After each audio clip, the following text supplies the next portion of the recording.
इस तह तक हमारी सरकार जाएगी और जो लोग भी दोषी पाए जाएंगे, चाहे वो कितने बड़े रसूख वाले रहे हो, कोई भी लोग हो।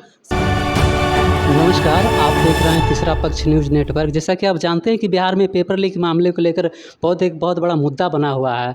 हर राजनेता हो या सरकार हो, एक दूसरे पर आरोप लगा रहे हैं कि बता रहे हैं कि वो आपसे संबंधित है, वो उस पार्टी से संबंधित के लोग हैं। इस तरह का मुद्दा जो है अभी बिहार में काफ़ी चर्चा बना हुआ है।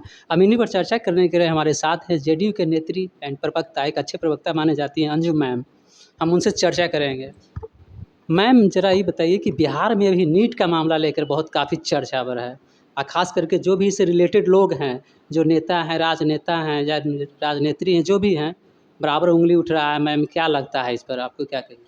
देखिए, सबसे पहली बात तो ये जो नीट पेपर लीक मामला रहा है, ये बहुत ही अफ़सोसजनक है और लाखों बच्चों के भविष्य से जुड़ा हुआ ये मामला है। और जब बच्चों के भविष्य की बात हम करते हैं, तो ये राष्ट्र के भविष्य की बात होती है। तो जिन लोगों ने भी ये दुस्साहस किया है और ये बातें जैसे ही प्रकाश में आई कि किन-किन स्टेट के का लिंक जो है इनिशियल फ़ेज़ की जब इन्वेस्टिगेशन है उसमें आया, तो बिहार ने इनिशिएटिव लेते हुए बिहार की आर्थिक अनुसंधान इकाई ने इनिशियल स्टेज पे जो इन्वेस्टिगेशन और इंक्वायरी किया और उसमें जो तथ्य सामने आए थे कि प्रीतम कुमार नेता प्रतिपक्ष के पीएस, उनके यदुवंदी जी या सिकंदर करके वो उनका रोल आया जो जूनियर अभियंता थे।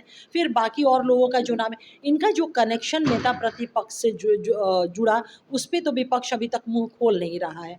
रही बात इन सारी चीज़ों को लेकर के बिना किसी के कहने पे बिहार ने स्वयं इन्वेस्टिगेशन किया, तथ्यों को सामने लाया और उन तथ्यों की मांग जो है सेंट्रल ने एनआईटी ने या सेंट्रल ने किया।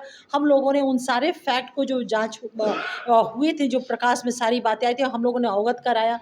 सेंट्रल गवर्नमेंट ने उसमें सीबीआई इंक्वायरी सेटअप कर दिया। अब इन्फोर्समेंट एजेंसियाँ और सीबीआई अपनी जांच को कर रही। बिहार के आपराधिक अनुसंधान इकाई जो तथ्य जुटा पाया, जो फैक्ट डॉक्यूमेंट्री एविडेंस जुटा पाया, मतलब मिला उनको, वो तमाम एविडेंसेस को वो सीबीआई को हैंड ओवर भी उसने कर दिया है। तो अब सीबीआई इंक्वायरी कर रही है। जो लोग भी इसमें संलिप्त पाए गए हैं या जिनकी संलिप्तता इनिशियल फेज में सामने आई है, वो जेल के सलाखों के पीछे गए हैं, वो गिरफ्तार हुए हैं। और जिन जिन लोगों की संलिप्तता होगी छोड़े नहीं जाएंगे। लेकिन जो लोग राजनीति कर रहे हैं, अफसोस इस बात का आ रहा है कि ये मुद्दा जो है बच्चों के भविष्य का मुद्दा है, ये मुद्दा राष्ट्र के भविष्य का मुद्दा है। ये राजनीति का एजेंडा नहीं हो सकता। लेकिन विपक्ष जिस तरह से इस स्कैम को राजनीति का एजेंडा बनाया हुआ है, ये दुख का और खेद का विषय है। नहीं मैम, आप एजेंडा की बात कर रहे हैं, आखिर इधर से भी आपके लोग जो प्रवक्ता हैं, जेडीयू की प्रवक्ता उधर से बोल रहे हैं कि तेजस्वी जी के जो हैं पीए जो भी हैं सीए शामिल हैं, या उधर से भी आप सबूत मांग रहे हैं?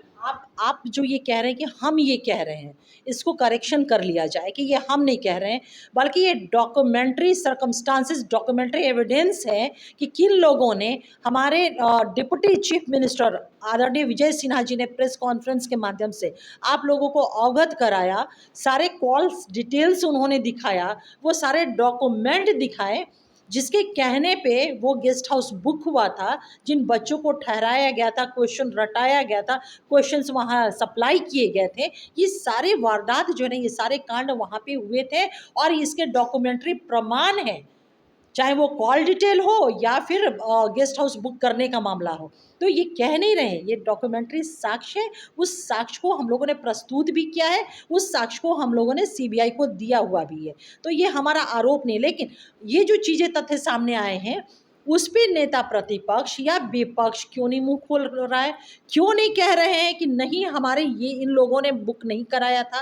क्या ये जो कॉल डिटेल है उसको ये नकार सकते हैं? उस पे तो बोले ना, उस पे पहले सीबीआई या इन्फोर्समेंट एजेंसी को जा करके वो अपना इस पे जवाब दें, जो सवाल के घेरे में इन लोग पड़े हुए हैं। अभी प्रीतम जो इनके पीएस हैं, उनको भी नोटिस किया गया है, उनसे भी जाँच और पूछताछ जारी है, हो रही है।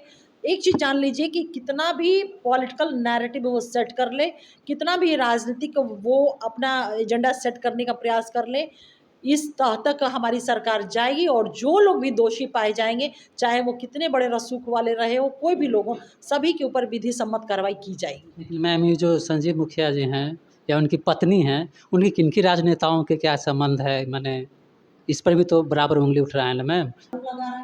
विपक्ष तो बोल ही रहे हैं ना मैम कि ये सब एनडीए से जुड़ा हुआ है या जेडीयू से जुड़ा हुआ है, आप देख ही रहे हैं।